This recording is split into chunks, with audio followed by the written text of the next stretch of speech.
first half. The offense wasn't great, but you had the big lead. What happened there in the second half to just get them back and get UNC Well, we back in didn't the game? guard. We decided not to guard. Our kids, I think, wanted to see if we could make this an exciting game for everybody, keep everyone around. I think they think we get a percentage of the concession stands. So you keep them here for a good solid 2 hours, they're bound to go back and get another beer or something to eat. I wish I could tell you. We gave up 23 points in the first half and gave up 24 in the third quarter. We simply did not come out with the focus that we needed to. And it's happened, our Kentucky game, same thing. We're up 18 on them. And figure out a way to win. That's, at the end of the day, it's a win. But we've got some work to do. We'll sit there and break this down and show them the areas we have to improve in. But, we got stagnant offensively. We missed some shots. They went zone. And then you can't score in transition if you can't stop them. I know you were talking about you wanted to see improved effort on the rebounding. Obviously, that was a big part of the big first half. But overall, were you pleased how your team attacked the boards today? Well, it's a huge improvement for us to out rebound them by 15. The problem is we were up 13 on them in the first half. But it's just, we'll take it. It's a win. I was excited to see Kylie perform like she did. I thought AC made some big shots. Dana had been getting in the gym. She made some big shots for us. But we've got a lot of them that have got to get back in the gym consistently. You can't just go when things aren't going well and then think, okay, I'll fix it, and then stop going. It's kind of like not studying for an exam and think you're going to pass it. So I've got a few that have got to get their commitment back if they want to be special basketball players. What was the cause of so many turnovers today? Well, hell, if I knew that, we wouldn't have them.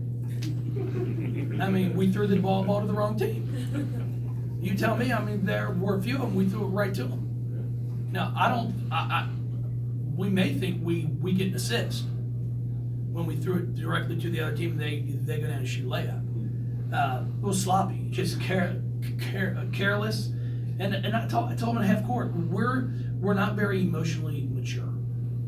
When a few things start to go bad, then we're not mature enough to stop it and say, okay, hey, now we got to get a stop. Now we got to execute. You can just watch it and see. If you can't watch that game and tell when things start to go bad for a player or two, I don't know what to tell you to watch. But I tell them, I go, guys, everybody in the arena can tell you're a wreck right now. So when are you going to stop that? Because the opposing team can tell it too. So they keep going right at you. So we have to be able to mature emotionally, and we can. But it's not going to happen overnight.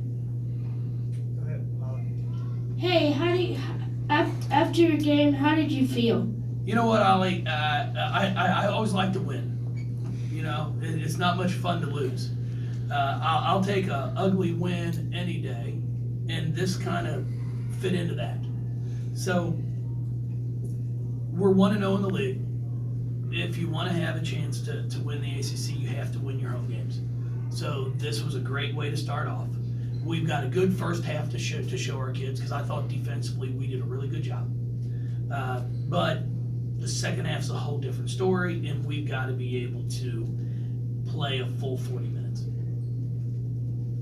Coach, you did that rebound from 45 to 30. Does that amount of margin surprise you somewhat? Well, you know what? I think we were both at the bottom of the league in rebounding. So it was a battle of the bottom dwellers in rebounding, and we figured out a way to get to the glass, and I was really pleased with our effort. Now, are we going to be able to do that on Sunday at Duke?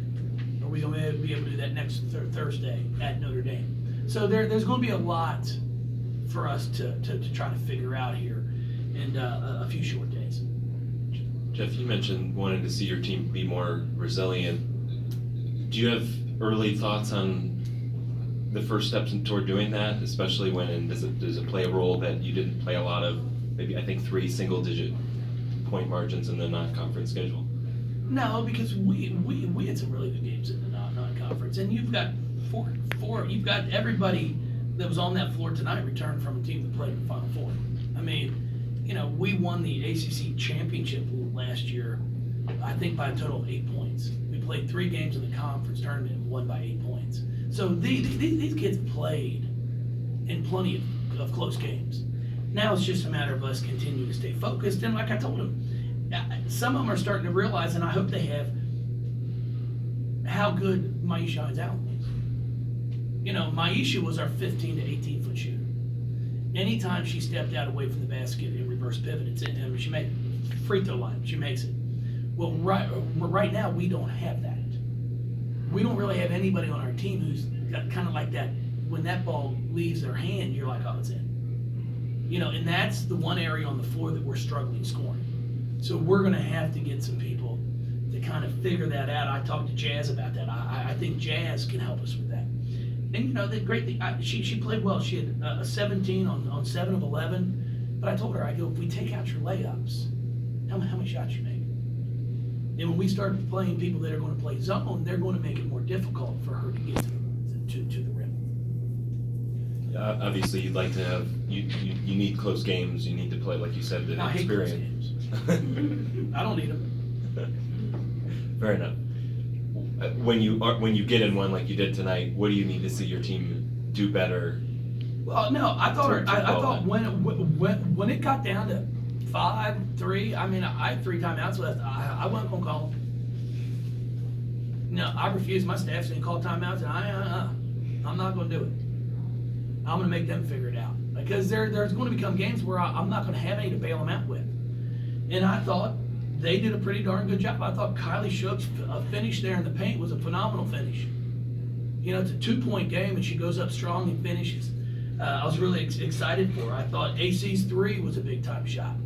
But we go up 5, and then we give up an O board, and then we foul Bailey as she puts it in, which makes it a 2-point game. So there's plenty of film, which is going to be good for us to show.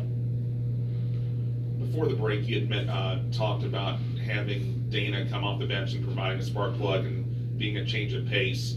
Was there something that you saw in her over the last couple of practices to give her a start, the starting on today? And No, it's just, I mean, it's real simple, and I mean, it doesn't bother me. I mean, AC missed her flight back from Christmas break, so that you lose your start spot for that.